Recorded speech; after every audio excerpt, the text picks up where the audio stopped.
Bonjour. Bon, eh bien nous y voilà, plus d'1 an sur YouTube, et j'ai tenu bon. Alors clairement, je ne fais pas partie des meubles, mais il n'empêche qu'en plus d'1 an, j'ai appris beaucoup de choses, et c'est l'occasion de t'en faire part. Cette vidéo va être longue, prépare-toi un café. D'ordinaire, je privilégie les vidéos entre 10 et 20 minutes, et là, ce n'est pas tenable, donc si tu n'aimes pas les longues vidéos, sache que j'ai pas de solution. Question légitime, est-ce que cette vidéo consistera à m'écouter geindre pendant plusieurs dizaines de minutes? Clairement, oui. Mais pas que. Il y a quand même majoritairement des choses très positives et ce sont ces choses-là que je choisis de garder en tête parce que si je devais me concentrer uniquement sur les aspects négatifs, eh bien j'arrêterais.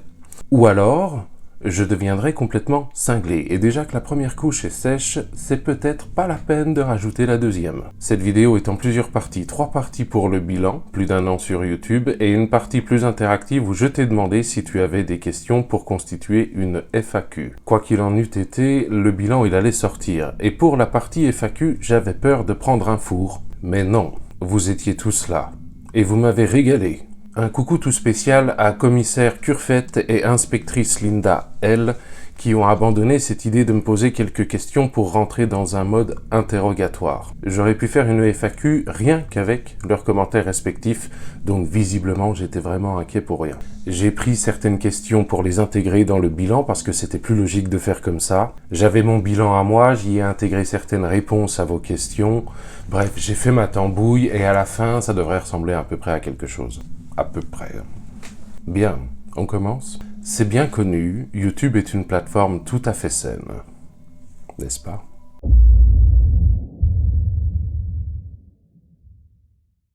Première chose dont je voudrais t'entretenir, c'est qu'en réalité, je te montre sur cette chaîne uniquement ce que je veux bien te montrer. Vox est un personnage, mais ce n'est pas un personnage que j'interprète, car il est comme moi. Pas constamment, mais la plupart du temps. J'ai aussi des défauts et des moments où ça ne va pas, et étant d'un naturel très secret, dans ces moments-là, je me cache, je ne me montre pas et je n'en parle pas. C'est quelque chose qui m'a déjà été reproché par mes amis. Oui, mais quand tu ne vas pas bien, on ne le sait pas parce que tu n'en parles pas, et c'est vrai. C'est parce que je n'y arrive pas. Poster des vidéos sur YouTube est une activité d'image, et étant la personne associée à l'image de cette chaîne, sur YouTube ou même sur le serveur Discord, c'est moi qui décide. Je suis typiquement le genre de personne qui peut disparaître pendant 1 mois, 2 mois, 3 mois, 6 mois, 1 an, voire même plus, et revenir la bouche en cœur, l'air de rien, comme une fleur, et publier une vidéo comme d'habitude sans faire aucune mention des raisons de l'absence. Si je décide de n'en faire aucune mention. Après, rassure-toi, j'en suis pas là non plus, mais c'est du domaine du possible. Cette notion d'image, ça implique aussi que pour qu'une vidéo existe sur cette chaîne, la priorité n'est pas qu'elle te plaise, à toi, non, mais qu'elle me plaise à moi. C'est très égoïste, n'est-ce pas? Parce que je suis la personne qui accepte d'être liée au contenu de cette chaîne. Toi, tu regardes une vidéo et après, ta vie continue. Moi, je devrais continuer de faire avec. Je devrais continuer d'assumer ce qui a été dit, ce qui a été montré, et je n'ai pas envie d'assumer quelque chose qui ne me plaît pas. J'ai eu certaines demandes, et si elles me plaisent ou si elles sont au service du mieux, bien sûr que je les réaliserai, mais il y a aussi eu d'autres demandes où je ne me reconnaissais pas dans le contenu qui m'était demandé et où j'ai dû refuser. Je donne ça en exemple, mais il y en a eu d'autres, et les personnes vont se reconnaître. Surtout ne pensez pas que c'est un reproche ou une critique de ma part, vous avez bien fait de me le demander. J'ai eu la demande de vidéos de conseils lecture en fonction du signe astrologique que j'ai refusé. J'ai dit non parce que l'astrologie, je ne m'y reconnais pas du tout, je n'y connais rien, et étant donné que je n'y crois pas du tout, je n'ai pas sincèrement envie d'en savoir plus non plus. Parce que ça ne m'intéresse pas. Je dis pas que j'ai raison, je dis que je fonctionne comme ça. La seule chose que je connais à propos des astres, c'est que quand un objet s'approche trop près de ma grosse lune, il rentre indéniablement en orbite. Et tant qu'on en est à parler d'image, il y a un point auquel je pensais m'accoutumer et en fait pas du tout, c'est ma gueule. Pour te proposer une vidéo, je passe des heures de montage et même si le montage n'est pas extraordinaire, je suis bien d'accord, toutes les vidéos publiées sur cette chaîne sont montées. Quand tu fais du montage, tu passes ton temps à faire lecture, pause, segment suivant, etc.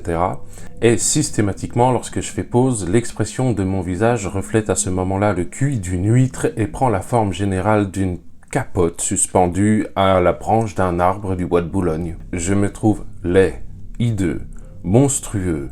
Et je ne dis pas ça pour recevoir des retours, non mais t'es pas moche, etc. Je te le dis d'avance, ne perds pas ton temps, ça ne marchera pas. Mais moi, je vis très bien avec ma gueule, le problème c'est de l'exposer en public. C'est cette démarche où tu finis avec un fichier vidéo qui est fini de monter, tu la prends et tu la postes sur YouTube et paf, bon voyage. C'est une lutte permanente et ça ne passe pas. De la vidéo short de moins d'une minute à la vidéo la plus longue de plus de 40 minutes, il n'y en a pas une où ce n'a pas été un combat.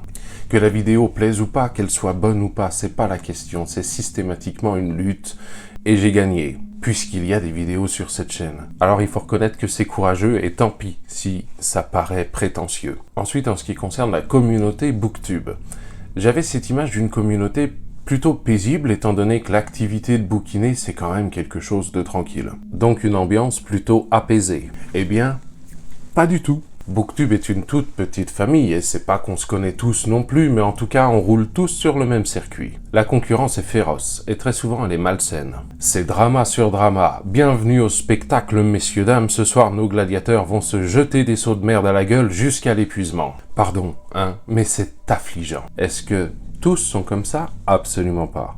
Il s'agit d'une toute petite minorité mais qui est suffisamment présente et bruyante pour en parler. Entre trucs qui reprochent à Bidule d'avoir arnaqué ses abonnés en leur vendant de la soupe et qui finalement, 5 mois plus tard, fait la même chose. Du coup, Bidule répond à Truc. Et ensuite, Machine fait une vidéo lecture commune avec Bidule, mais comme Bidule et Truc, ils ne peuvent pas se sentir, finalement, Truc fait une vidéo à charge sur Machine.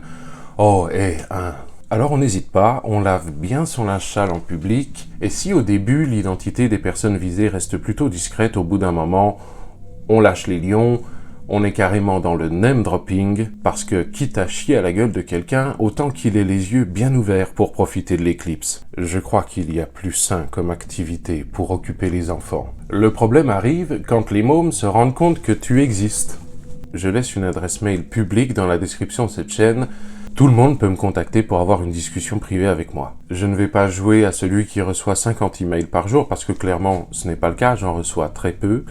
Mais pour l'immense majorité de ce que je reçois, pas de problème. Afficher son adresse mail, ça implique aussi quelques désagréments. Déjà, j'ai reçu la photo d'une bite, un chibre, une tub, un braquemar, un sceptre turgescent. Non, je rigole, on était sur une Knack cocktail. À mes yeux, c'est une forme d'agression sexuelle. C'est-à-dire que tu n'en fais pas la demande, mais tu reçois néanmoins une image à caractère pornographique. Moi, je vais avoir 34 ans dans 3 mois, je reçois la photo comme ça ne provoque aucun intérêt chez moi, ça ne soulève que mon exaspération, mais je ne finis pas choqué ou traumatisé. Mais tout le monde n'a pas la même sensibilité à ce type d'image.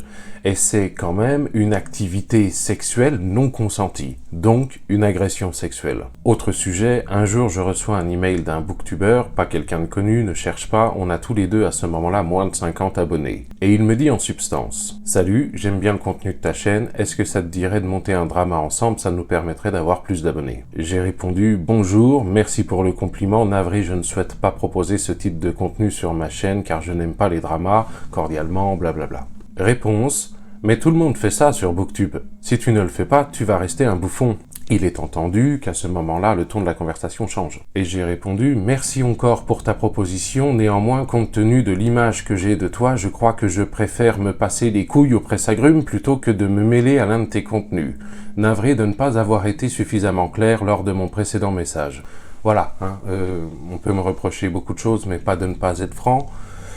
Moi, c'est point A, point B, ligne droite, merci, au revoir. Sauf que le drama, il a commencé sans moi, puisque cette personne a publié une vidéo où j'en prenais plein la gueule. Il a pris ma dernière réponse, et il a dit dans sa vidéo « J'ai proposé une lecture commune à Vox, regardez ce qu'il m'a répondu. »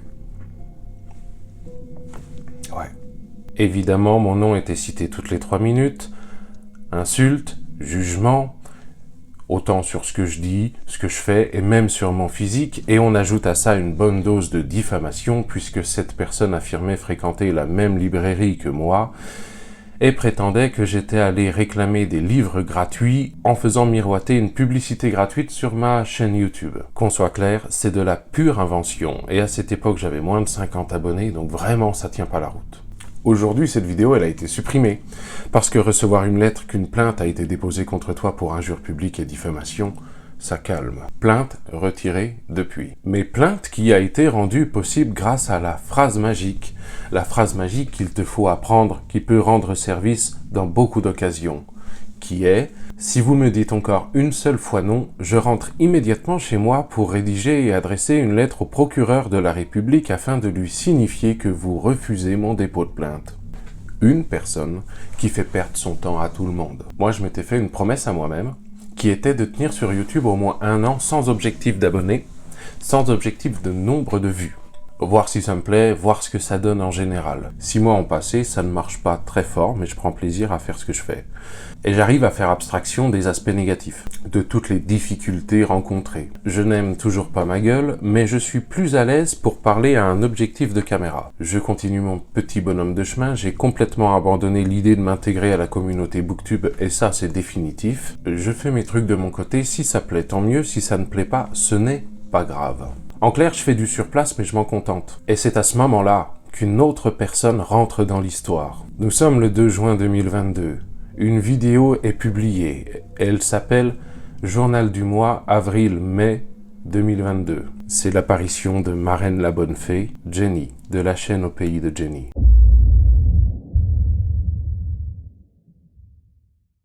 Ça fait des années que je suis abonné à la chaîne de Jenny avec mon compte Google personnel. Je me souviens même d'une vidéo où elle exprimait que si elle atteignait 4000 ou 5000 abonnés, je ne sais plus, elle ne saurait pas quoi en faire, ce serait trop de pression et elle avait peur des contraintes en gros. Bon bah aujourd'hui elle en a 18 000. En faisant ma propre lessive, j'ai littéralement économisé des centaines d'euros. Mais ce que j'aime, c'est que quand elle partage ce qu'elle appelle des tranches de vie, se dégage une honnêteté rayonnante. Toujours dans la générosité du partage, elle réaffirme des principes de bienveillance, de tolérance, de vie en société, qui parfois sont simples, mais force est de constater qu'ils ne sont pas acquis de tous.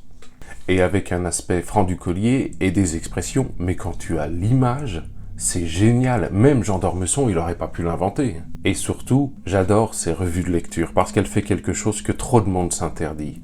Elle désacralise la littérature. C'est-à-dire que s'intéresser au livre n'est pas réservé à une sorte d'élite intellectuelle ou culturelle qui promeut l'entre-soi en jouant aux précieuses ridicules. Non, quand Jenny te parle de livres, il n'y a aucune posture, et donc aucune imposture. Il est temps de trahir un secret. Attention, ça va trembler dans les chaumières. Comment Jenny a-t-elle connu ma chaîne YouTube? Quelques semaines avant qu'elle ne poste sa vidéo Journal du mois, elle avait fait savoir qu'elle arrêtait les chroniques lecture car elle constatait une fuite d'abonnés à chaque fois qu'elle en proposait une nouvelle.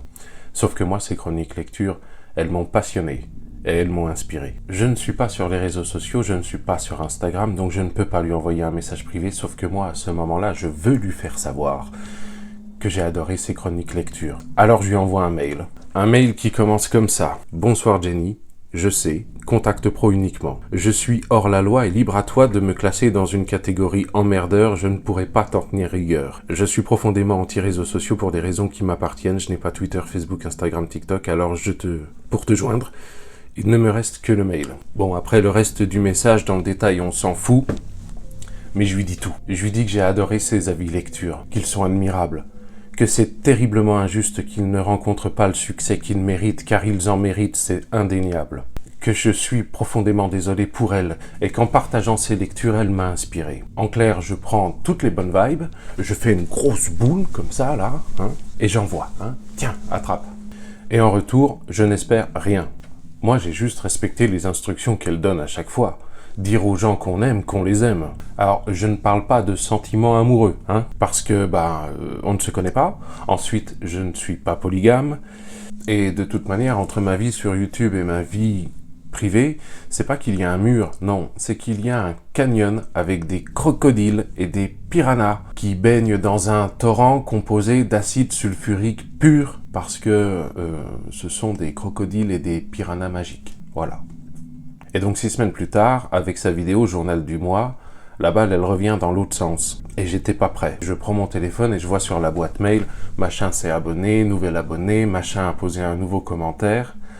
Et immédiatement je pense, putain merde, quelqu'un a parlé de moi. Je regarde le premier commentaire assez stressé et je vois que Jenny est mentionnée. Et immédiatement, je pense, putain, génial, Jenny a parlé de moi. Je ne réponds à personne. Je vais voir sur la chaîne de Jenny, je vois la nouvelle vidéo, j'esquive un petit peu les parties qui me concernent pas parce que j'étais un peu pressé, hein, voilà, quoi. Touché, mais en même temps, un gros sentiment d'illégitimité. Je ne suis sur YouTube que depuis 6 mois. Je ne le mérite pas.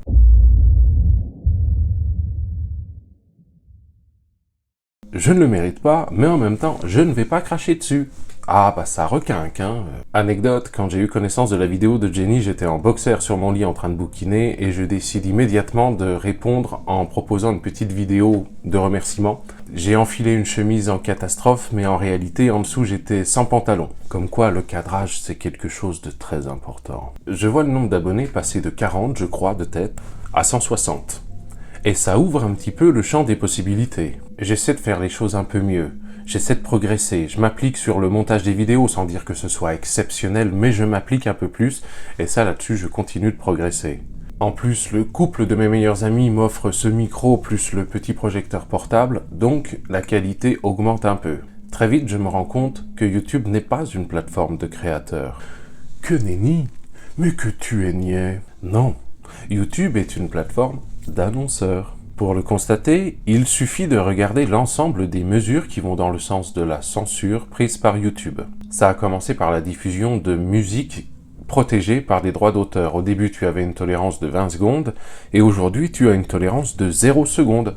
Après, c'est toi et ta chance. Ça dépend. Des fois, le robot Content ID, il reconnaît, des fois, il reconnaît pas, des fois, il bloque pas. Ça a continué avec le blocage des vidéos des autres créateurs, où tu ne pouvais même plus prendre un tout petit extrait pour l'insérer dans ta vidéo. Tout ça, exception faite officiellement si tu proposes une critique de l'œuvre protégée. Mais ça, c'est compliqué, parce qu'il faut envoyer une requête à YouTube, le créateur est averti, parfois il accepte, parfois il refuse. S'il refuse, faut renvoyer une critique à YouTube et c'est lui qui dira si oui ou non ce que tu proposes est une critique. Et s'il refuse, eh bien tu prends un strike et au bout de 3 strikes, ta chaîne elle dégage. Alors, merci du bordel, mais très peu pour moi. Conclusion, soit ça passe, soit celui qui l'a dans le cul, irrémédiablement à la fin, c'est le créateur. Et là, pour finir, ça continue depuis janvier avec la démonétisation des vidéos qui contiennent des gros mots. Personnellement, je ne suis pas impacté car cette chaîne n'est pas monétisée, je ne remplis pas les critères. Mais si un jour elle l'est, ah bah ça va pas être triste, hein, putain de bordel de merde à la con. Tout ça, bien évidemment, pour que Harris puisse te vendre son pain de mie sur une vidéo friendly. Si YouTube était plus juste envers ses créateurs, il pourrait répondre de temps en temps « Oui, monsieur Universal Music, Sony Music ou Mercury Record. Ce créateur a utilisé 14 secondes de l'un de tes titres. Mais as-tu vu que la vidéo a 200 vues?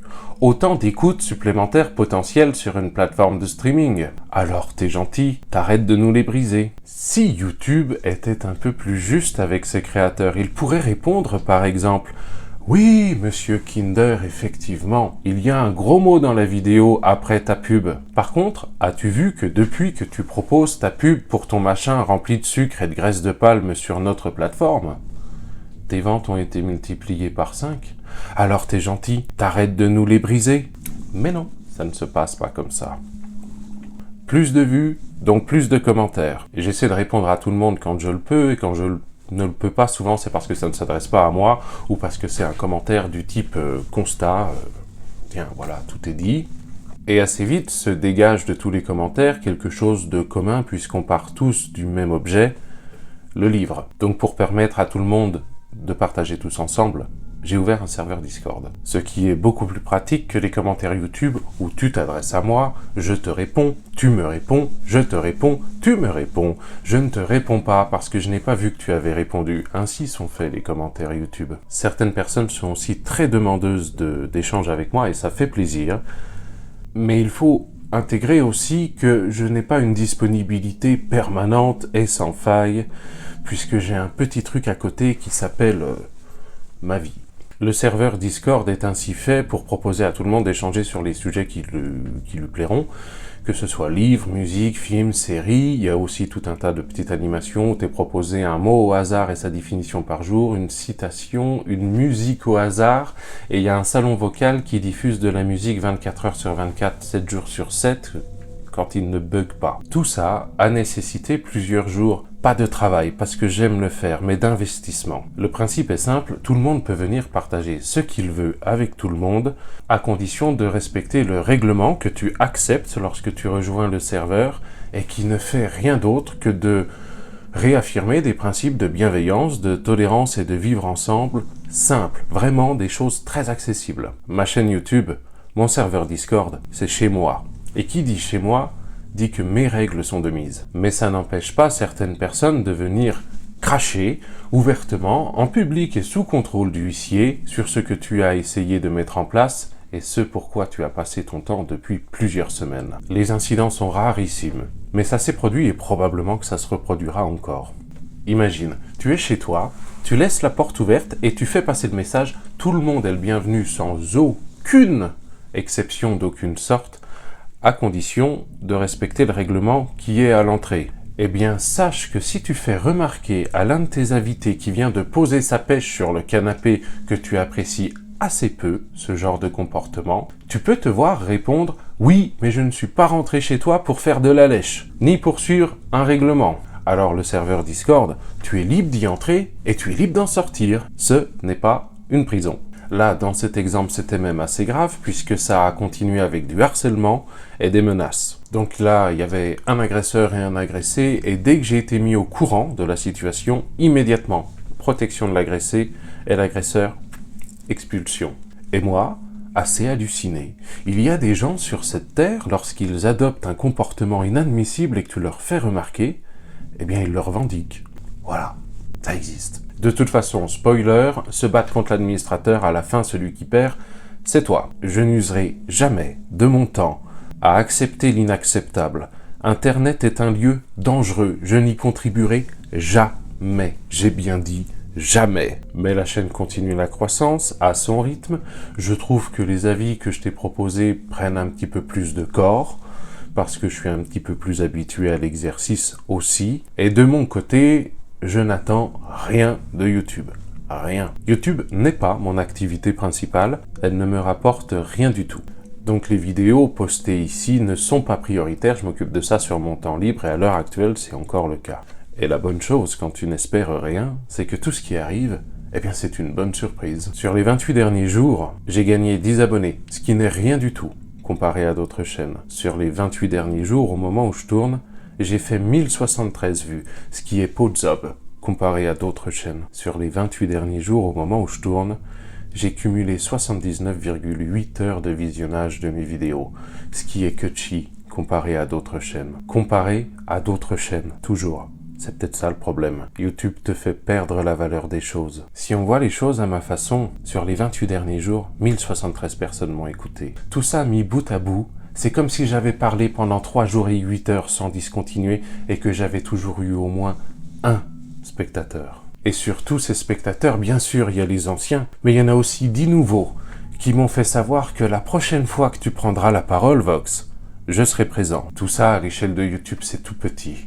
À l'échelle du quotidien, c'est incommensurable. Combien de personnes qui n'ont pas d'activité où ils partagent quelque chose en public peuvent se vanter d'avoir été écoutées par 1000 personnes sur le mois passé? C'est pas ordinaire, c'est extraordinaire. Et cette vision de perpétuer l'émerveillement, je veux la garder parce qu'elle réchauffe le cœur, tout simplement. YouTube est une activité qui prend énormément de temps et j'ai vu beaucoup de créateurs expliquer que c'était très chronophage et je dois t'admettre qu'à titre personnel, j'y croyais à demi-mot. Hein?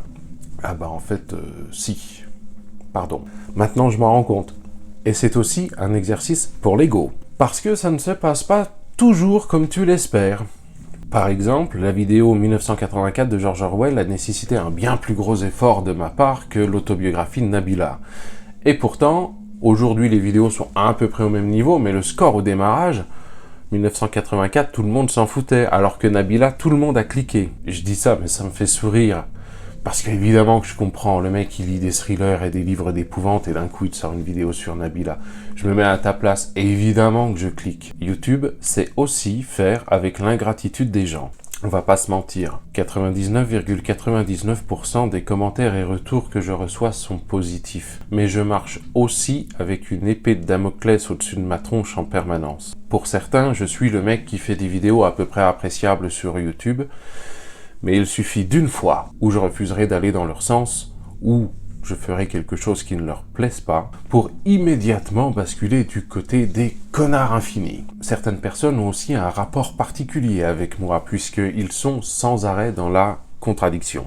Le jeu derrière étant de me donner tort, pour eux avoir raison et se sentir valorisés.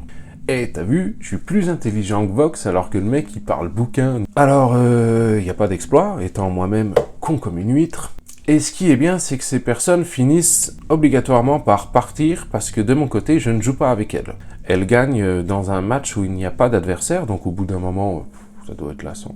Lassant, ouais, mais c'est quand même néanmoins malsain parce que ces personnes essayent de se valoriser en rabaissant quelqu'un d'autre. Écoute, chacun ses passions. Et tant qu'à parler d'ingratitude, on va parler du challenge à vos livres. La chaîne ayant grandi, c'est devenu intéressant de proposer un challenge pour partager un moment tous ensemble.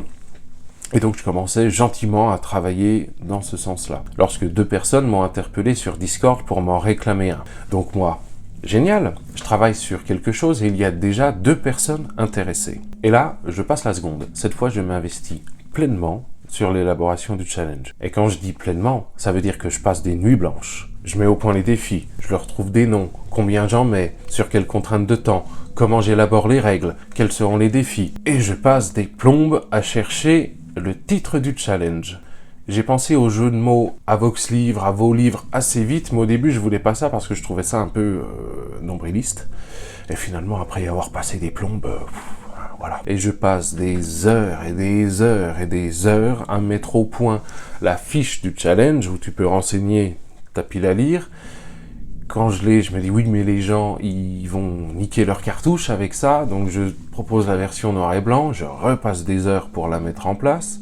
Parenthèse, il y a 15 pixels bleus qui se baladent sur la version noir et blanche, je m'en suis rendu compte après et j'ai la flemme de la refaire. Et raisonnablement, il n'y a pas mort d'homme non plus. Et quand tout ça commence à ressembler à quelque chose, je prépare la vidéo, je la tourne, je la monte, je la publie. Implication des 2 personnes ayant réclamé le challenge, rien. Niet, nada, que dalle. Ces 2 personnes n'ont absolument rien partagé en rapport avec le challenge. Et quand je dis rien, ça veut pas dire tellement peu qu'on peut arrondir à 0, ça veut dire rien. Autant pour l'une de ces personnes, je peux comprendre, car quelques jours après, eh bien, elle s'est montrée harcelante et menaçante, donc elle a giclé, elle a peut-être pas eu le temps. Par contre, pour la deuxième, et les jours passent. La seule question qu'elle a posée, c'est comment remplir avec l'ordinateur le nom des livres qu'on choisit. Et j'explique rapidement, le plus simple, c'est avec Paint. Et 1 semaine après, rien. 2 semaines après, rien. Elle n'a ni partagé sa pile à lire, ni échangé avec les autres membres du serveur Discord. Rien.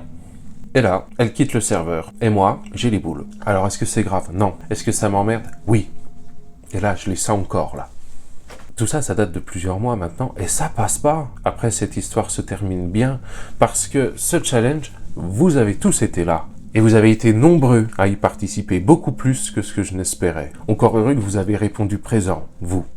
Et je vous en suis infiniment reconnaissant. Parce que sinon, Bibi, il aurait pété un câble. Vos retours m'ont aussi beaucoup rassuré, puisque certains d'entre vous m'ont informé qu'ils avaient du mal à trouver un livre qui remplissait une catégorie, mais c'était jamais la même. Et donc ça m'a rassuré parce que je me suis dit, finalement, les catégories, elles sont à peu près équilibrées. Si tout le monde avait galéré pour trouver le bouquin sur une seule catégorie, c'est qu'il y avait un problème avec celle-là. Et quand j'ai eu des retours qui me disaient, j'ai lu machin, j'ai adoré, franchement, merci pour le challenge, parce que s'il n'avait pas existé, jamais je me serais lancé dans cette lecture-là. Écoute, je dois t'avouer que je suis un peu fier de mon coup, hein, voilà. Et un coucou tout spécial à ceux qui l'ont terminé. Oui, il y en a. Et vous avez géré, vous êtes des boss. Et maintenant, on y va pour le chapitre probablement le plus sombre de cette histoire. J'en ai parlé sur Discord, mais pas sur YouTube. Ça s'est passé il y a quelques semaines, et véritablement, j'ai failli tout fermer. La chaîne, le serveur, merci, bye bye, c'était sympa le temps que ça a duré, ciao. J'ai dû dire dans l'une de mes vidéos que j'étais difficile à choquer ou quelque chose comme ça, je ne sais plus laquelle, et ce n'a aucun intérêt. Et je reçois un mail qui me dit « Salut, si vraiment rien ne te choque, qu'en est-il de ça ?» Et là, un lien. Moi, un peu con, je m'attendais à arriver sur un livre ou un article qui parle de un ou plusieurs livres assez remarquables. Un truc autour des bouquins, quoi. Je clique. Et j'arrive sur un site où il est demandé un login et un mot de passe. Juste au-dessus, une bannière. Dans la bannière, des vidéos qui défilent. Et dans les vidéos, des petits garçons et des petites filles. Voilà. Il faut que je te fasse un dessin. Alors environ 5 minutes après, le signalement sur la plateforme Pharos était fait. La plateforme Pharos, c'est une plateforme qui permet de signaler le contenu illégal. Ça peut être ça peut être la drogue, ça peut être la vente d'armes, ça peut être je sais pas quoi. Et moi, j'étais bouleversé, véritablement anéanti. J'ai pris ça comme un uppercut et véritablement, c'est injuste. Pourquoi moi? Qu'est-ce que j'ai fait pour qu'on m'envoie ça? Et j'étais triste, mais pas la petite tristesse, vraiment j'avais de la peine. Le premier réflexe que j'ai eu après avoir découvert ça a été de me dire, si c'est ça, avoir une adresse mail publique et avoir une activité publique, j'arrête tout immédiatement. Je clôture tout de suite. Et après, je me suis un peu raisonné, ne prends pas de décision comme ça sous le coup de l'émotion. Le projet Vox Literaria, tu y as passé des heures. Ce n'est représentatif de rien. Attends demain. Et pendant 3 jours, je me suis senti vidé, incapable, fatigué.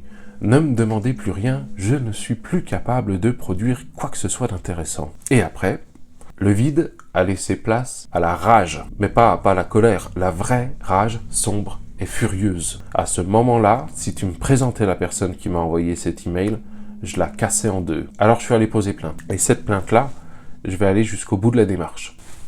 Au début, j'ai un petit peu culpabilisé d'avoir attendu 3 jours avant de porter plainte. Et puis après, en me raisonnant, je me suis dit de toute façon, le mal est fait, que ce soit pour moi ou pour les gosses. Et 3 jours, c'est le temps qu'il m'a fallu pour m'en remettre. Quand j'y repense, je me dis que j'étais pas en état, de toute façon. Fin de l'histoire. Mes pensées toutes spéciales à ces agents, dont une partie du métier consiste à récolter toutes les informations saisies dans le formulaire Pharos. Une partie de leur métier consiste donc à mettre la tête dans l'horreur, mais cette fois-ci la vraie. Et vous avez toute ma considération. Pause café. Ou pas. Ouais, pause café. Ouais, pause café. Bon, l'éclairage a changé parce que la batterie du projecteur a rendu l'âme. Alors comme j'ai choisi de te raconter mon ressenti dans l'ordre chronologique, le hasard fait qu'après ça, je dois affronter une nouvelle connerie, moins grave. Bon, classiquement, moment chill, j'ouvre YouTube et je tombe sur une vidéo booktube qui reprend point par point tout ce que je fais et me défonce, sans me nommer. Mais je suis pas complètement crétin non plus. La vidéo qui anéantit tout, mais vraiment très méthodiquement. La personne reprend tous les éléments et les écrase. Encore, et encore, et encore, pendant une dizaine de minutes. Et après, c'est pas fini. Elle relève tout ce que je ne fais pas et explique pourquoi ça manque. Alors, force est de constater que c'est vrai, il y a des choses que je ne fais pas, mais j'ai quelques raisons, et totalement entre nous, elles sont assez excellentes. Déjà, mais ça c'est valable pour tout le monde, navré de briser quelque chose, mais mes vidéos ne sont pas faites pour lui plaire, puisque cette personne n'est pas au centre de mon univers, hein, voilà. Et ensuite, tous les éléments remontés que je ne fais pas, c'est vrai qu'ils sont absents, car je ne sais pas faire. Mais si tu reproches à quelqu'un de ne pas faire ce qu'il ne sait pas faire, déjà c'est un petit peu cruel. Ensuite, c'est remarquablement injuste. Mais surtout, c'est très très con. Ce qui est aberrant, c'est que cette vidéo parle de la forme, mais jamais du fond. Lire pendant plusieurs heures et tenter d'en extraire un avis un minimum construit, argumenté et cohérent, un minimum au moins, eh bien, tout cela ne compte pas parce que la forme n'est pas bonne. Donc tu termines avec ce message parfaitement reçu que rien ne va. Il y a, et c'est un constat, des gens pour qui faire une revue de lecture c'est beaucoup plus facile que pour moi. Il y a des livres où j'ai dû m'arracher le cerveau pour t'en proposer un avis lecture. Il y en a où j'ai été mauvais, où je suis passé à côté du sujet, et je pense par exemple à 1000 femmes blanches de Jim Fergus qui à mes yeux est la vidéo la plus ratée, mais je m'en fous, je la laisse. Je l'assume, parce que c'est d'une importance assez négligeable, la Terre ne s'est pas arrêtée de tourner. La quantité d'efforts fournis pour extraire un avis un minimum cohérent et argumenté de tel ou tel bouquin, personne ne le sait, sauf moi. Et les voir piétiner par une personne pour qui j'avais de l'estime, comme n'importe qui sur cette plateforme, eh bien ça m'a atteint et ça m'a déçu. Et en plus, vas-y, tout ce que je déteste. En public, sur YouTube, maintenant c'est trop tard. Et c'est d'autant plus incompréhensible que je me dis que cette personne sait les difficultés qu'on rencontre à faire ce qu'on fait sur YouTube. Alors déjà que c'est une lutte contre moi-même, ça je t'en ai déjà parlé. Je ne voudrais pas, en plus, lutter contre les autres, parce que je n'en ai ni l'envie, ni l'énergie. Moi, je veux pas remettre une pièce dans la machine, donc je fais semblant de pas voir. parce que ça m'intéresse vraiment pas. Ne voulant pas promouvoir ce genre de conneries sur ma chaîne, ce sera la première et la dernière fois que j'aborderai ce sujet, et tous les commentaires qui chercheront à en savoir plus, par les commentaires un peu fouille-merde, seront systématiquement supprimés. Je t'annonce la couleur. Je ne répondrai jamais à aucune attaque de ce type, et tous ceux qui voudront s'en prendre à moi seront systématiquement vainqueurs par forfait, mais qu'ils n'oublient pas qu'à vaincre sans péril, on triomphe sans gloire. Sujet clos. On arrive à la fin de l'histoire. Je sais que c'était long et je doute que certaines personnes aient tenu jusqu'au bout, mais c'est pas grave. Je ne sais pas ce que toi tu retiendras de tout ça. Mais moi, ce que j'en retiens, c'est qu'il y a 1 an et demi, je n'avais aucune raison de progresser, aucune raison d'apprendre, aucune raison de me dépasser. Alors pour rompre un peu avec la monotonie, j'ai ouvert une chaîne YouTube. Un peu pour voir ce que ça fait et un peu pour jouer. Et aujourd'hui, c'est encore pour jouer parce que tout ça n'a aucune importance. Mais maintenant, je ne joue plus tout seul. Maintenant, dans mes parties, je peux compter sur des gens bienveillants, intelligents, avec qui j'aime échanger et à qui j'aime offrir. Et en retour, ce qui est marrant, c'est que parfois, même sans s'en rendre compte, ils m'offrent aussi beaucoup. Des gens avec qui j'aime partager, autour d'une passion commune, et qui, eux aussi, aiment partager. Et tout ce qui sort de ce cercle-là n'a aucune importance. C'est la fin de l'histoire, oui, mais il reste encore beaucoup de pages blanches à remplir.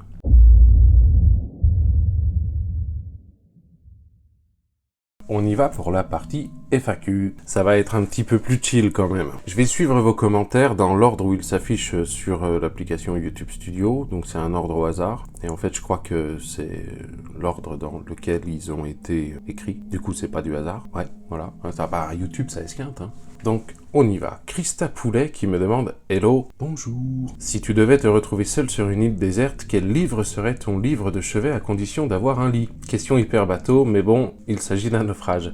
Ce serait la réunion des 3 premiers tomes de la saga La Tour Sombre de Stephen King. Voilà, comme ça au moins il y aurait à bouquiner pour un moment. Sinon, plus sérieusement, si il n'est pas acté que je dois rester sur cette île pour toujours, qu'il y a une possibilité d'en sortir, je pense que je choisirais un livre de survie à la Mike Horn, en attendant de trouver un bateau qui pourrait me raccompagner jusqu'à la civilisation. Et au contraire, si je dois rester sur cette île pour toujours, probablement que je choisirais 50 nuances de grès, histoire de pas trop me faire chier le soir.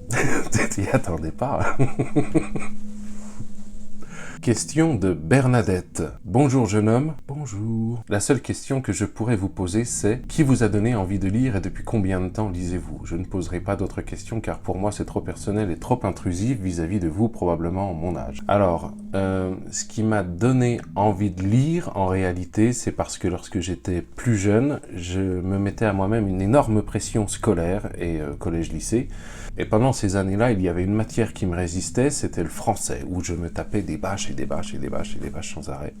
Et voulant prendre le taureau par les cornes, j'ai commencé à lire pour m'améliorer dans cette matière. Ça n'a pas fonctionné, mais j'ai quand même chopé le virus de la lecture. Depuis combien de temps lisez-vous? Je pense que je lis sérieusement depuis que j'ai 17 ans, mais j'ai commencé avant.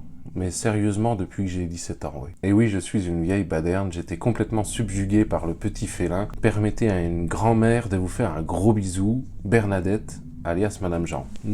Gros bisou, Bernadette. Je vois également que ton commentaire est le plus liké de la vidéo, donc question pour toi, est-ce que Jean doit se faire du souci? Et Bernadette qui a rajouté une autre question sous une autre vidéo. Dans quelle région êtes-vous? Merci beaucoup et rebonsoir. Je suis originaire de Besançon. Bezac, bien. En Franche-Comté, donc si tu entends un petit accent ou si je te parle de Pélachny, ça vient de là. Mais aujourd'hui, j'habite en région Rhône-Alpes. Les lectures de Chaloux. As-tu et lis-tu des livres en d'autres langues? Je pourrais lire des livres en anglais, mais pour être honnête, ça me rappelle le boulot. Parce que les seules fois où je dois lire des livres en anglais, c'est pour me taper des documentations techniques.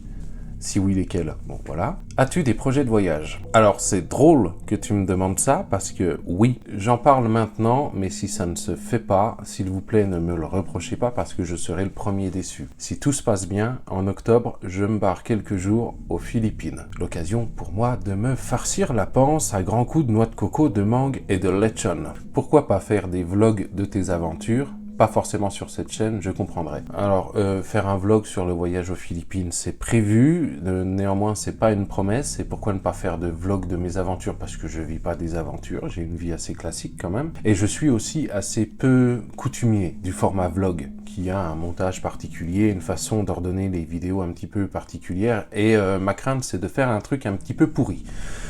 J'essaierai de faire un vlog si je pars aux Philippines, mais tout ça, c'est pas une promesse. Nathalie Lopez. Coucou, génial la FAQ. Penses-tu refaire un challenge l'année prochaine? Je ne sais pas, je n'en suis pas sûr. Je pense que oui. Aimerais-tu faire une ou plusieurs lectures communes? J'adorerais. En réalité, il y a failli en avoir une, puisque une ancienne collègue et moi, on avait lu le même livre, Chantier, de Stephen King, publié sous son pseudonyme Richard Bachman. Et j'avais commencé à travailler sur quelque chose, mais comme elle ne voulait pas apparaître en vidéo, ce que je comprends parfaitement, pas du tout de critique, ça a donné un mélange un peu bizarre où j'avais chopé une voix robotique pour faire dire et ça fonctionnait pas. Ça fonctionnait pas, donc je lui avais même pas demandé de participer parce que ça marche pas. Faire une lecture commune, oui, avec grand plaisir. Et s'il y en a parmi vous qui sont volontaires, n'hésitez pas à m'écrire à l'adresse vox.literaria@gmail.com. La seule condition, c'est d'accepter d'apparaître en vidéo sur cette chaîne et d'être un petit peu ouvert à la rigolade, parce que je me connais, si j'ai envie de dire une connerie, je vais pas me retenir très longtemps. Mais ce que vous pouvez faire, c'est, si vous avez une envie de lecture commune, pourquoi pas, vous envoyez votre envie à l'adresse vox.literaria@gmail.com. Moi, je regroupe tous les livres que vous proposez et je fais un sondage dans l'onglet communauté et on regarde lequel sort en premier, parce que sinon, une lecture commune tout seul, c'est quand même un peu tristou. Ah, commissaire Curfet. Hello Vox, ça va. Hello Vox, voici quelques questions qui me sont venues, aucun lien entre elles. Je les ai notées comme ça les unes après les autres, j'ai l'impression d'avoir fait un interrogatoire. Les questions ne sont pas très originales, mais bon, ça m'intéresse. Les voilà. Comment as-tu décidé de te lancer sur YouTube? Alors, je me suis lancé sur YouTube déjà parce que j'avais envie de partager une passion comme ça. Aussi parce qu'on était en plein dans la campagne présidentielle de 2022 et je trouvais que l'ambiance était morose, avec une société un peu divisée et je me suis dit, mais c'est con parce que les gens sont concentrés sur ce qui les divise, mais oublient complètement ce qui peut rassembler. Alors ça a été les livres, ça rassemble pas tout le monde, mais ça rassemble. Il y a aussi parce que je pouvais vous offrir deux choses, soit de mon temps, soit des morpions. Mais on m'a toujours dit qu'offrir des animaux, c'était une grosse responsabilité. Qu'en ont pensé tes proches? Alors, scoop, dans ma famille, personne n'est au courant. J'ai quelques collègues qui sont au courant et j'ai quelques amis également, très très peu sont au courant. Ce que tu aimes de BookTube, ce que je retiens surtout, c'est les échanges avec vous. Et on va pas se mentir, c'est ça qui fait tenir. Les mauvais côtés de BookTube. Alors j'en ai déjà parlé dans la partie bilan, mais ce qui moi amuse profondément, c'est cette concurrence malsaine qu'il y a entre les booktubeurs et honnêtement, j'ai pas envie de jouer à ça, quoi. Vraiment pas. Je trouve ça usant, et je trouve ça con. Mais je trouve ça con. Impact de BookTube sur ta relation avec la lecture. Assez minime, en réalité, parce que je lis comme avant. La seule chose, c'est que maintenant, je prends des notes quand j'ai une idée. Je note le numéro de la page, je note le début de la phrase quand j'ai... C'est la seule chose, et ça m'aide après à construire les avis lecture. Mais sinon, ça change pas grand-chose. Comment choisis-tu tes livres? Alors, au pif, je suis un grand adepte des boîtes à livres, voilà, parce que c'est pas cher puisque c'est gratuit. Soit je les rapporte, soit j'essaye d'en proposer des autres. Ça m'est arrivé aussi quand il y a une boîte à livres qui dégueule de me dire celui-là je le veux, je le ramène pas. Mais si la couverture me plaît, la quatrième aussi, même si je connais pas, j'ai tendance à prendre. Et ensuite pour choisir, tiens, maintenant je vais démarrer ce livre. Pour le challenge, j'ai fait une pile à lire, mais je l'ai déjà modifié en cours. Mais en réalité, c'est au moment de commencer un nouveau bouquin où je me laisse un petit peu guider par mon instinct. Voilà, tiens, j'ai envie de lire ça, ben je prends ça. Et dans la bibliothèque, j'aime avoir le choix. Ton organisation pour lire, as-tu une routine? Non. Je n'ai pas de routine. Quand j'ai un moment de libre, si j'ai envie de regarder la télé, je regarde la télé. Si j'ai envie de regarder un film, je regarde un film. Si j'ai envie de lire, je lis. Il n'y a aucune routine. Ton organisation pour faire tes vidéos. Les vidéos sont écrites, tournées et montées sur mon temps libre, étant donné que j'ai une activité professionnelle à côté. Ça veut dire que c'est fait parfois le soir, très souvent le week-end.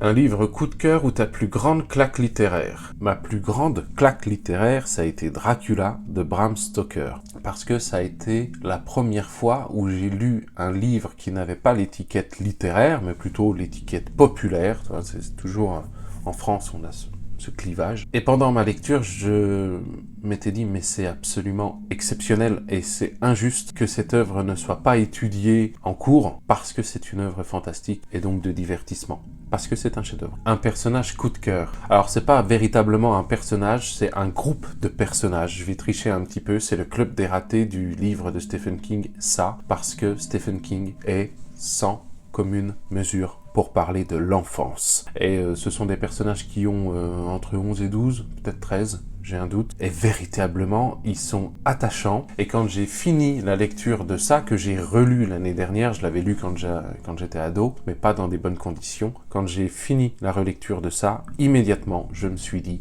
ces personnages-là, ils vont me manquer. Plutôt saga ou one-shot, plutôt one-shot. J'aime bien quand une histoire a un début, un milieu, une fin. Si on parle d'une saga littéraire avec un personnage en commun, mais que toutes les histoires sont indépendantes, ça me va très bien. Par contre, une saga avec un cliffhanger sur le prochain tome, il y a un moment où ça peut commencer un petit peu à me lasser. Plutôt one-shot. Que penses-tu des adaptations de romans en film ou séries? Eh bien, pas grand-chose, parce que je trouve qu'il y en a des très réussis, et je trouve qu'il y en a des très loupés. Et donc, quand c'est très réussi, j'aime bien, et quand c'est très loupé, je n'aime pas. Il y a aussi parfois des adaptations que les gens détestent parce que ça ne suit pas le livre, ou parce que et je suis d'accord. Moi, j'ai lu Cimetière de Stephen King, et j'ai vu le film de 2017 du même nom, et c'est vrai que c'est très éloigné du bouquin. Alors, le film s'est fait démonter. Moi, je suis désolé. Quand je regarde ce film, je passe un bon moment. C'est une mauvaise adaptation, mais je passe un bon moment. Comment as-tu choisi le nom de ta chaîne? Alors, au tout début, je n'envisageais pas de montrer ma tête. Je voulais être uniquement une voix, donc je voulais qu'il y ait cette notion de voix, Vox. Et cette idée, je l'ai gardée uniquement pour les extraits dans les avis lecture que je propose. Ensuite, ce qui a décidé du nom de la chaîne, ça a été le choix de l'adresse mail qui était liée, parce que je ne voulais pas vox.literaria 04@gmail.com, je voulais quelque chose de très concis. En fait, les adresses Gmail, elles sont beaucoup occupées. Au début, j'étais parti sur Voix littéraire, et puis j'essayais, puis ça marchait pas, parce que toutes les adresses mail qui ressemblaient à ça étaient prises, et finalement, j'ai eu l'idée de traduire en latin, donc ça a donné Vox Literaria. Je n'ai jamais fait latin de ma vie, simplement, ça fait un petit peu un télo. Voilà. Mais à la base, l'idée, quand j'ai ouvert cette chaîne, je voulais pas montrer ma tête. Je voulais simplement qu'il y ait ma voix avec les effets de vague, les visualiseurs, là. Que fais-tu des livres que tu as lus? Soit je les ai aimés, je les garde. Soit je les ai pas aimés, ils ont une valeur marchande encore élevée, donc je les revends. Ça a été le cas, par exemple, pour Labyrinthe de Franck Tillier ou la saga Blackwater de Michael McDowell. Toute la saga, ça vaut quand même plus de 50 €.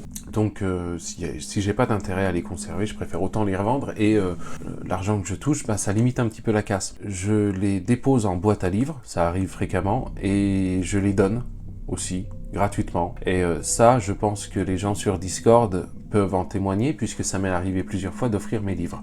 Après, ne venez pas sur le serveur pour avoir des livres gratuits, parce que ça arrive, mais c'est pas toutes les semaines. Hein. Quels auteurs t'ont marqué le plus? Alors, si je dois parler du premier, je vais penser à Daniel Handler, sous le nom de plume Lemony Snicket, qui a écrit la saga des désastreuses aventures des orphelins Baudelaire, qui est une saga littéraire pour jeunesse que je lisais quand j'étais jeune, que j'ai absolument adoré. Évidemment J.K. Rowling avec Harry Potter, et après en littérature plus adulte, il y a Stephen King qui m'a beaucoup marqué, même si je reconnais facilement que tous ses livres ne se valent pas. Et si je dois rester concentré uniquement depuis que j'ai commencé cette chaîne, je pense surtout à Daniel Keyes, qui a écrit Des fleurs pour Algernon, qui est un roman qui est imprimé au fer rouge. Qu'aimes-tu à part les livres et lire? Alors moi, la musique a toujours eu une place extrêmement importante dans ma vie. Et sinon, dans les autres passions, je suis un technophile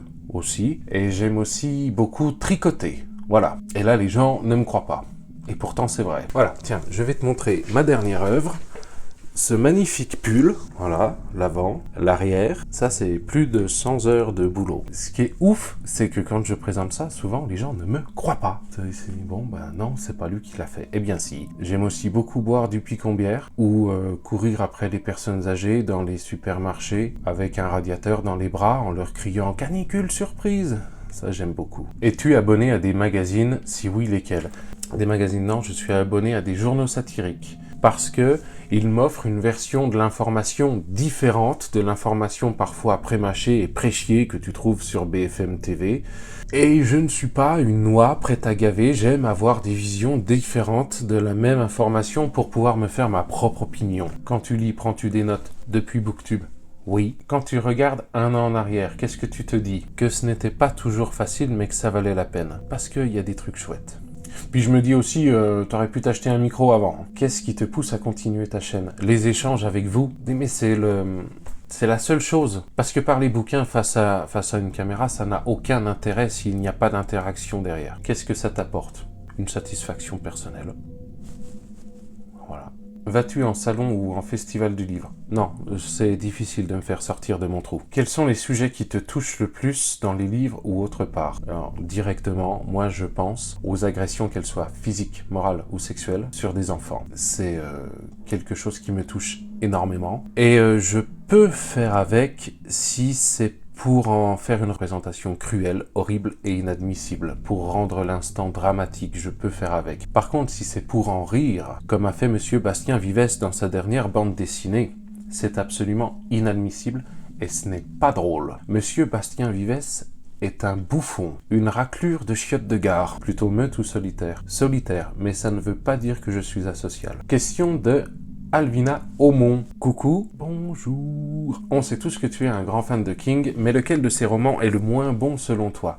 Selon moi, c'est Cellular. Ça te raconte l'histoire en réalité d'un virus qui se transmet par les téléphones portables, sauf qu'on se rend bien vite compte que Stephen King ne maîtrise pas la technologie, et ça sonne un peu vieux con qui comprend pas la technologie, et du coup il est très mauvais. Voilà.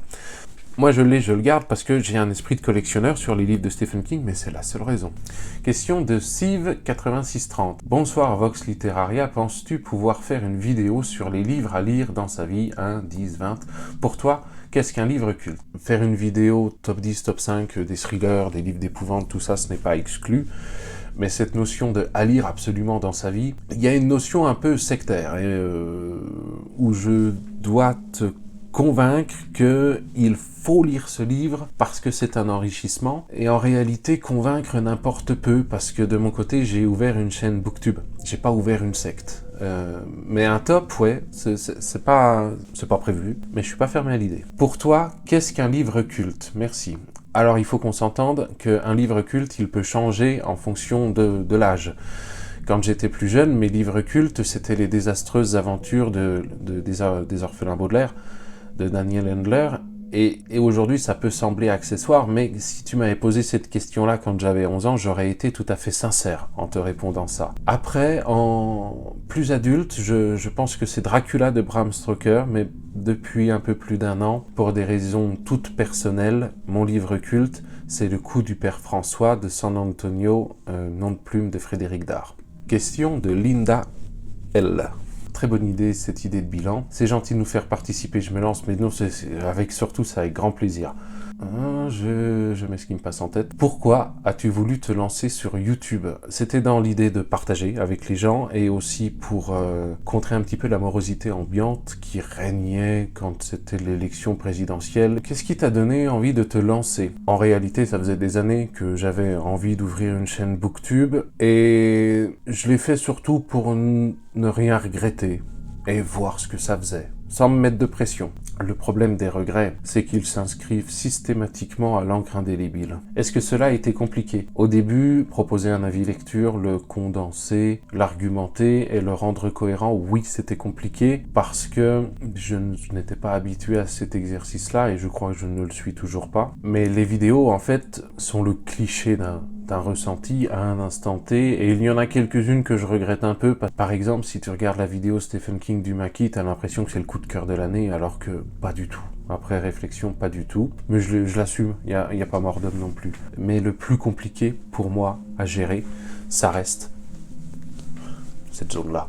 Cette zone-là que je t'inflige pendant plusieurs dizaines de minutes. Quel est un peu l'envers de YouTube? C'est Ubutuoi. Et ça, t'aurais pu le trouver toute seule. Est-ce simple de lancer sa chaîne? En soi, c'est simple. paf, créer une chaîne, paf, tu changes la bannière, tu changes le logo. Oui, c'est simple. C'est simple, mais beaucoup de gens n'osent pas le faire parce qu'ils ont peur. Internet est un lieu dangereux et ce n'est pas normal. Et moi, ce qui me frustre, c'est d'imaginer combien de personnes auraient des choses absolument passionnantes à partager, mais n'osent pas parce qu'Internet est un lieu dangereux. Comptes-tu diversifier ta chaîne? Oui, j'ai pas spécialement d'idée pour le moment, mais par contre, il faut que je reste dans un domaine que je maîtrise. Et n'étant pas un super-héros, je ne sais pas tout faire non plus. Partager d'autres passions. Alors, je suis pas fermé à l'idée de partager la passion sur la musique. Le problème, c'est que, ayant un haut niveau d'exigence sur ce point-là, il faut que tout soit prêt, et pour l'instant, on en est loin. Partager la passion sur le tricot, j'y ai pensé, mais je suis désolé, mais quand je tricote, j'aime bien être tranquille aussi. C'est un moment un peu presque méditatif. Et partager ma passion qui consiste à courir après les personnes âgées avec un radiateur dans les bras en criant canicule surprise, j'ai essayé, mais en vidéo, ça rend très très mal. Es-tu satisfait de ta chaîne? On n'est jamais satisfait. Quand je revois certaines vidéos, alors je passe pas mon temps à me regarder, mais je me dis, j'aurais pu faire mieux. J'ai oublié ça, je me suis trompé là. Comment as-tu trouvé le nom justement? Alors j'ai déjà répondu. À la base, je n'avais pas prévu de montrer mon visage, mais je voulais être juste une voix. L'adresse Gmail vox.literaria était dispo, et en latin ça sonnait bien. Qu'en pense famille, amis ou collègues? Amis ou collègues, il n'y en a pas beaucoup qui sont au courant, mais ils me soutiennent, même s'ils ne sont pas passionnés de lecture, donc je ne pense pas qu'ils regardent. Pour une ex-collègue, je pense que si, et... faut que je t'appelle, faut que je prenne des nouvelles. Qu'en pense famille? Personne n'est au courant dans ma famille. Comment prépares-tu une vidéo? Alors les étapes en amont, c'est de prendre note au moment de la lecture de phrases ou de passages intéressants que je veux rapporter, que je ne veux pas oublier au moment d'écrire le script d'une vidéo. Là, cette FAQ n'est pas scriptée, je suis présentement sans filet. L'intégralité des vidéos présentées sur la chaîne sont toutes parce que je ne sais pas faire autrement. Voilà. J'ai essayé et ça a été un naufrage. Combien de temps cela te prend-il? Alors bon, la lecture, ça dépend de la taille du bouquin. Ça peut être 5 heures, comme 10 heures, comme 15 heures, comme 20 heures. Et il y a aussi quelques fois où je ne suis pas motivé pour lire, donc ça peut être 3 semaines. L'écriture du script d'une vidéo, ça prend une journée, en ce qui me concerne, parce que je peaufine énormément de choses. Mais quand je te dis une journée, ce n'est pas une journée aux horaires de bureau, hein, c'est 8h, 23h. Et très souvent, comme je suis un peu un acharné du bulbe, je vais tourner après l'écriture du script, donc on est à peu près au milieu de la nuit, et très souvent, comme je suis un peu un foufou dans ma tête, je commence le montage dès que j'ai terminé de tourner. Pour te donner un exemple, pour cette vidéo bilan, hier j'ai rédigé l'intégralité du bilan, ça m'a pris la journée de 8h à 1h du matin. Et en ce qui concerne les blagues, certaines sont écrites dans le script, mais souvent c'est pas les meilleures, mais souvent elles sont improvisées, et c'est très important pour moi de laisser un côté humoristique, fun, parce que je suis quelqu'un déjà qui aime rire, et parce que je veux absolument casser le côté sachant. Voilà, je déteste ceux qui promettent l'entre-soi, c'est quelque chose qui me sort par les yeux. Lire ne fait pas de toi quelqu'un d'exceptionnel, c'est à la portée de tout le monde. Tout le monde est capable d'ouvrir un livre et de tourner les pages. Dans ce que je fais, rien n'est exceptionnel, je suis là pour m'amuser. Aborder les livres, mais d'une façon différente qui parle à tout le monde et qui fasse sourire. Après, tu rigoles aux blagues ou pas, je m'en fous. Mais surtout, briser, réduire en miettes cet aspect de sachant. Comment choisis-tu les livres de tes vidéos? Alors là, il y a un challenge en cours, donc j'ai élaboré une palle que je respecte plus ou moins, mais sinon c'est un petit peu au hasard. Je ne choisis pas des livres pour en rendre compte en vidéo. Je choisis des livres parce que à ce moment-là, j'ai envie de lire celui-là. Et ensuite, j'en rends compte en vidéo et je dis si ça a fonctionné ou pas. Mais par contre, à aucun moment, je ne me suis dit je vais choisir ce livre-là parce que je pense que j'aurai beaucoup de choses à en dire en vidéo. Exception faite des vidéos 1er avril, évidemment, qui sont un petit peu plus légères. Préfères-tu échanger sur Discord ou YouTube? Je préfère largement échanger sur Discord parce que YouTube ne permet qu'une interaction de toi à moi, de moi à toi, et c'est pas si évident en plus dans le système des commentaires de voir quand on attend une réponse de toi. Discord, lui, permet une interaction entre tous à égalité. Donc de toi à moi, de moi à toi, de toi aux autres, deux autres à toi, deux autres à moi, dans tous les sens. Et donc c'est beaucoup plus un une plateforme où il est plaisant d'échanger. Et de plus, tu peux y envoyer des liens sans te prendre une modération, des images, tu peux y mettre des gifs, c'est un peu plus fun. As-tu eu des messages irrespectueux sur ta chaîne? J'en ai eu, c'est très rare. Alors, il y a les messages qui sont à côté de la plaque, du type on ne dit pas thriller, c'est passionnant. Eh ben, si c'est tout ce que tu as retenu de ma vidéo, mon garçon, on part de trop loin, je vais pas pouvoir t'aider. Ensuite, des messages vraiment haineux, j'en ai eu quelques-uns, je les supprime, et j'ai fait une exception sur la vidéo du tatoueur d'Auschwitz, parce qu'il y a quelqu'un qui a créé un compte Google le jour même, spécifiquement pour m'envoyer sa merde. Et face à une telle abnégation à passer en public pour un bouffon, écoute, moi, si je peux rendre service, je le fais avec plaisir. Mais je n'en ai pas tant que ça. Et je mesure aussi ma chance d'être un homme sur cette plateforme. Parce que vous, mesdames, vous vous en prenez plein la gueule, on va pas se mentir. Il y a un problème de machisme qui est évident, mais il n'y a pas que ça.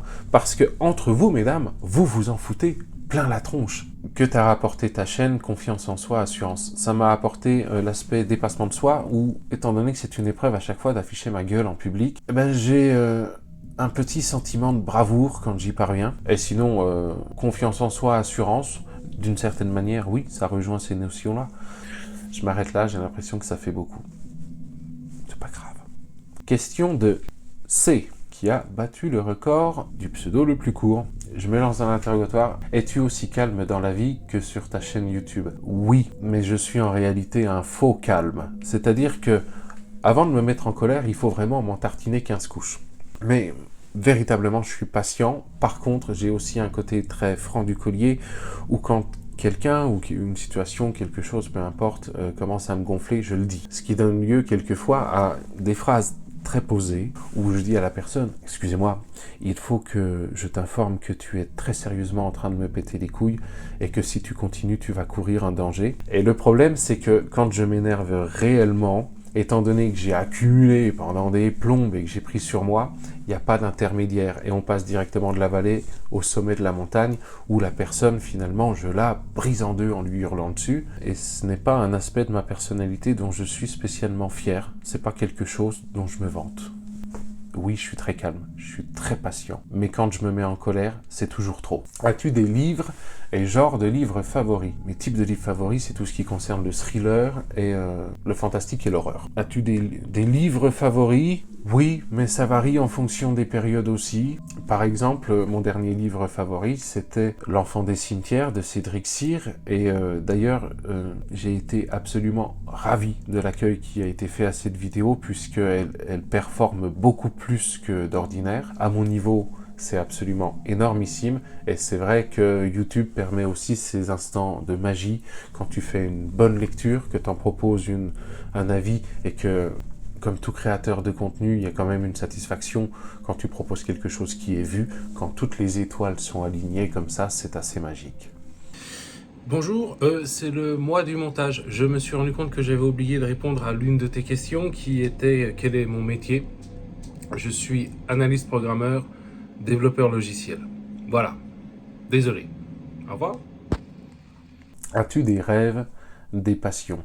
Alors, des rêves, ça m'arrive d'en faire. Le dernier dont je me souvienne, j'étais tout nu dans le même lit avec...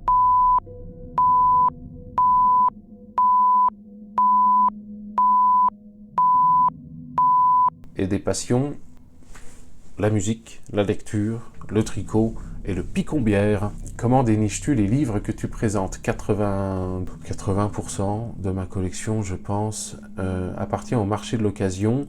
Donc soit c'est une bonne affaire sur Le Bon Coin ou Vinted, soit c'est gratuit dans les boîtes à livres. Combien possèdes-tu de livres? La dernière fois que j'ai compté, je suis aux alentours de 400. Uniquement les livres. En plus, après, j'ai les bandes dessinées, il y a l'intégralité des Astérix. En haut, il y a toute une collection de Batman. Aimes-tu les jeux vidéo? Mes jeux vidéo préférés étaient la trilogie Prince of Persia sur la PlayStation 2, mais je ne suis absolument pas un gamer. J'ai aussi beaucoup aimé les Assassin's Creed sur PS2 et PS3. Je ne joue pas beaucoup aux jeux vidéo, et quand j'y joue, c'est les Sims 4. Ça paraît hallucinant, hein, mais ça m'amuse. Les livres sur tablette, ça peut m'arriver, mais je préfère largement en format papier. Merci d'avance pour les réponses, je t'en prie. Question de Au pays de Jenny. Que te dire et surtout que te demander qui n'a pas déjà été sollicité? En tant que booktuber, est-ce difficile de faire sa place? En fait, cette question, elle est assez compliquée puisque ça dépend ce qu'on entend par faire sa place. Il y a une concurrence sur Booktube qui est assez féroce et qui est assez malsaine, et l'objectif étant d'avoir du succès. Et je dois avouer que de ce point de vue-là, ça ne m'intéresse pas beaucoup. Moi, ce qui m'intéresse, c'est pas d'avoir du succès, c'est d'avoir de la valeur. Alors pour l'instant, j'ai déjà fait ma place. Et ma plus grande crainte à ce sujet, justement, c'est...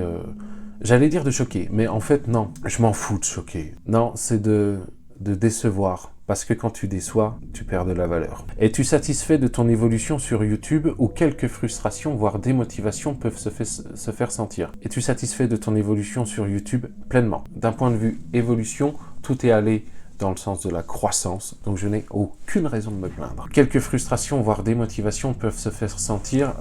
Les frustrations et démotivations, la source, c'est toujours des gens ailleurs, des gens en dehors de cette chaîne, des gens qui s'en prennent à toi et tu sais pas pourquoi, des gens qui t'agressent.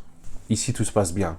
Le problème, c'est dehors. Et dehors, je suis pas obligé d'y aller. Je t'embrasse fort, merci d'être ici, je ne le reporterai jamais assez. Merci encore, à toi, et du fond du cœur. Question de Dark Regal. Dark Regal, il va falloir que je dise quelque chose. C'est une créatrice de contenu qui propose des avis produits, des avis lecture sur sa chaîne. Si vous ne connaissez pas, allez y jeter un coup d'œil. Et elle a proposé de partager sa pile à livres pour le challenge Vox Literaria. Et il y a un point qui m'a fait, mais pisser de rire. Pour le défi Hannibal Lecter, qui consistait à lire une œuvre où il est question d'anthropophagie, c'est-à-dire des gens qui... cannibalisme, quoi. Eh bien, Dark Regal, elle a choisi le corps exquis de Poppy Z. Bright, et c'est un roman où il est question de nécrophilie, c'est-à-dire des gens qui... d'autres gens, mais qui sont morts. Alors, je suis d'accord pour dire que l'un comme l'autre, ce sont des sujets qui sont assez dégueulasses, mais elle a eu cette phrase qui m'a fait hurler de rire, où elle a dit « Nécrophagie, nécrophilie, c'est quasiment la même chose ». Donc, prenez note, messieurs, dames, si un jour Dark Regal vous invite à bouffer, prévoyez des capotes. Ça va. Quel est ton lieu préféré pour lire? Tout nu dans le lit ou sur le canapé, mais pas tout nu. Voilà des détails intéressants. Quel est ton rythme de lecture? Très irrégulier et je ne me mets aucune pression là-dessus. Si je n'ai pas envie de lire pendant 3 semaines, je ne lirai pas pendant 3 semaines. Bois-tu du café avec ou sans sucre? Filtre ou dosette? Bois-tu du café? Oui. Avec ou sans sucre? Sucre uniquement le soir. Filtre ou dosette? Machine à grains. Avant, j'avais une machine à filtre qui a rendu l'âme parce qu'elle fuyait de partout. J'ai toujours refusé les machines dosettes parce que je trouve que économiquement et écologiquement, c'est une infamie. Ton chat est installé sur ton livre. Tu le dégages ou tu le laisses dormir dessus au risque qu'il l'abîme? Au début, il mâchouillait les livres. Maintenant, il ne le fait plus parce que je pense qu'une fois, j'ai dû crier un peu fort, donc je le laisse. Ton étagère à livres est pleine. Tu en rachètes une autre ou tu fais un tri? Presque envie de dire ni l'un ni l'autre, je passe en mode Tetris. Mais il faut que je rachète une autre étagère parce que ça, à la base, c'est un dressing et j'aimerais bien que ça retrouve sa fonction primaire. Question de The King. Salut l'ami. Alors je veux bien participer. Si ta vie était un film, qui jouerait le personnage principal? Ça me paraît évident. Django Edwards. Ton ou tes humoristes préférés? Ça va surprendre personne, mais j'adore Jérémy Ferrari. Excusez-moi, j'aime quand ça picote. Ton film culte? Alors mon film culte préféré depuis l'enfance, c'est L'étrange Noël de Monsieur Jack, réalisé par Henry Selick sur un scénario de Tim Burton. Tim Burton qui est mon réalisateur préféré, même si je suis pleinement d'accord pour dire que La planète des singes et Big Eyes, c'était nul à chier. Et film préféré, si on parle plutôt de saga de films, c'est Retour vers le futur ou Pirates des Caraïbes, que j'adore. Même le 4 qui s'est fait défoncer par la critique, moi je passe un bon moment. Acteur et actrice préférés. Alors mon acteur préféré, je peux le réaffirmer à nouveau puisqu'il a été blanchi, c'est Johnny Depp, qui a cet aspect caméléon que j'adore dans ses films. Je sais qu'il a été dans La Tourmente, mais si tu veux bien, on évite de refaire le procès parce que ni toi ni moi n'étaient présents, donc on ne sait pas ce qui s'est passé. Côté français, j'aime beaucoup Daniel Auteuil parce que je trouve que ses interprétations, son jeu d'acteur et ses interventions en interview sont toujours empreintes d'une forme de douceur et de poésie que j'aime beaucoup. Actrice préférée, je te dirais Tilda Swinton parce qu'elle est unique et talentueuse. Et côté française, je dirais Brigitte Macron qui n'a pas cessé sa performance depuis 16 ans maintenant à jouer les femmes amoureuses exceptionnelles. Tes groupes de musique préférés? J'aime beaucoup la musique rock, métal, métal alternatif, et il y a toujours un groupe qui est au-dessus de tout et depuis toujours, c'est Queen. Et j'ai littéralement écouté Queen toute ma vie. Arrive en seconde position Led Zeppelin, et ma dernière claque musicale, ça a été la découverte du groupe Poets of the Fall, que j'ai découvert à peu près 13 ans après tout le monde. Et j'ai écouté l'intégralité de la discographie et j'étais ébahi tellement c'est génial. Mon album culte, c'est l'album Barcelona, 12 titres. Album duo de Freddie Mercury et Montserrat Caballé. Il y a une fois même où notre professeur de musique au collège nous avait demandé d'apporter l'album qu'on souhaitait pour le faire découvrir à la classe. Tout le monde avait rapporté Mano, NTM et Eminem, et moi je suis arrivé avec cet album-là et je suis passé pour un alien. Nabila Jolie, c'est ton genre humour, je précise. Non, c'est pas mon genre, mais je ne lui souhaite rien de mal. Et enfin, Sandrine, bonjour, mes questions ont déjà été posées, mais j'attends tes réponses avec impatience. Et celle de la lecture commune. Alors je répète, la lecture commune, si quelqu'un est volontaire, on envoie le livre que vous avez choisi à vox.literaria@gmail.com et je ferai un sondage. Une autre question quand même, pourquoi est-ce que je te suis sur YouTube ou pas? Alors ça, j'ai demandé à préciser parce que pourquoi est-ce que tu me suis sur YouTube, Sandrine, j'en sais rien. Mais après, en précisant, la question c'est pourquoi me suivre en général sur YouTube ou pas. En réalité, il n'y a aucune bonne raison de me suivre et il n'y a aucune bonne raison de ne pas me suivre non plus. Simplement, moi, j'affirme ma différence en voulant détruire, absolument massacrer un aspect sachant. La lecture, c'est aussi du divertissement et il faut savoir en rire avec des bonnes blagues, et j'ai un vrai côté sale gosse dont je ne me cache pas et je ne lutte pas contre parce que ça m'amuse. Une question que tu pourrais poser à d'autres youtubeurs, pas de question en particulier, mais peut-être partager l'expérience, savoir s'il y a des choses que je pourrais mieux faire. Voilà, m'aider à progresser plutôt que de me chier dessus. Bon lundi, bisous aux chats. Ouais, t'inquiète pas les chats, hein, je leur ferai un bisou tout à l'heure parce que là ça pionce. Hein. C'était la dernière question. Je vous remercie encore d'avoir été aussi nombreux et nombreuses à participer à cette FAQ. On se retrouve très bientôt pour un prochain avis lecture. Je suis disponible dans les commentaires si vous souhaitez réagir à cette vidéo. Merci encore tout le monde. En attendant le prochain avis lecture, je te souhaite une bonne soirée. Bye.